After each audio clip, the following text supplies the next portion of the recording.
Heroine Sai Pallavi ఈ పేరు గురించి సినీ ప్రేక్షకులకు ప్రత్యేకంగా పరిచయం అవసరం లేదు. ఇండస్ట్రీలో ఈమెకున్న క్రేజ్ ఫాలోయింగ్ గురించి అందరికీ తెలిసింది. తన అద్భుతమైన నటన, డ్యాన్స్తో ప్రేక్షకుల మనసు దోచేసింది సాయి పల్లవి. మెగా ప్రిన్స్ వరుణ్ తేజ్ హీరోగా వచ్చిన ఫిదా సినిమాతో టాలీవుడ్లో ఎంట్రీ ఇచ్చింది ఈ నేచురల్ బ్యూటీ. ఆ తర్వాత వరుస అవకాశాలను అందుకుంటూ అందరి దృష్టిని తన వైపు తిప్పుకుంది. ఈ క్రమంలోనే చాలా సినిమాల్లో నటించి మంచి క్రేజ్ను సంపాదించుకుంది. అయితే కథల ఎంపిక పరంగా సాయి పల్లవి ఆచితూచి అడుగులు వేస్తోంది. ఒకసారి కథలో పాత్ర నచ్చకపోతే అవతల ఎంత పెద్ద స్టార్ హీరో అయినా సరే సినిమాలో నటించనని కుండ బద్దలు కొడుతూ చెప్తోంది. ఇక గ్లామర్ షో చేసే పాత్రలకైతే చాలా దూరంగా ఉంటుంది. అయితే తాజాగా సాయి పల్లవిపై ఏదో కుట్ర జరుగుతోందని సోషల్ మీడియాలో టాక్ వినిపిస్తోంది. అదేమిటంటే lady super star Sai Pallavi ఏదైనా ఒక పాత్రను ఒప్పుకుందంటే అందులో నటించింది అనడం కన్నా జీవించింది అనడం మేలు.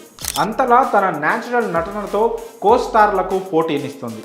మరి అంత టాలెంట్ ఉన్న సాయి పల్లవిపై ఇండస్ట్రీలో ఏదో తెలియని కుట్ర జరుగుతోందని వార్తలు గుప్పుమంటున్నాయి.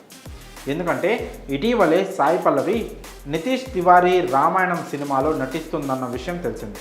అయితే అందులో సాయి పల్లవిని సీత పాత్ర నుంచి తొలగించి ఆ స్థానంలో జాన్వీ కపూర్ని తీసుకున్నట్లు బాలీవుడ్ మీడియా కోడై కూస్తుంది. అయితే ఈ కథనాల్లో వాస్తవం లేదని తాజాగా తేలింది.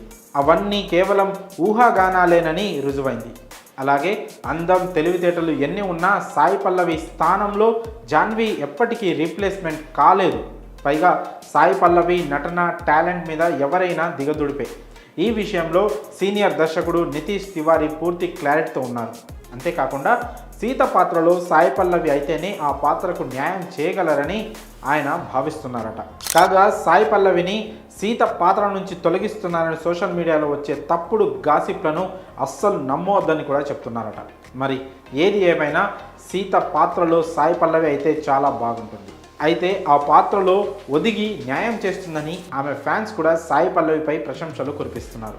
మరి ఇండస్ట్రీలో సాయి పల్లవిపై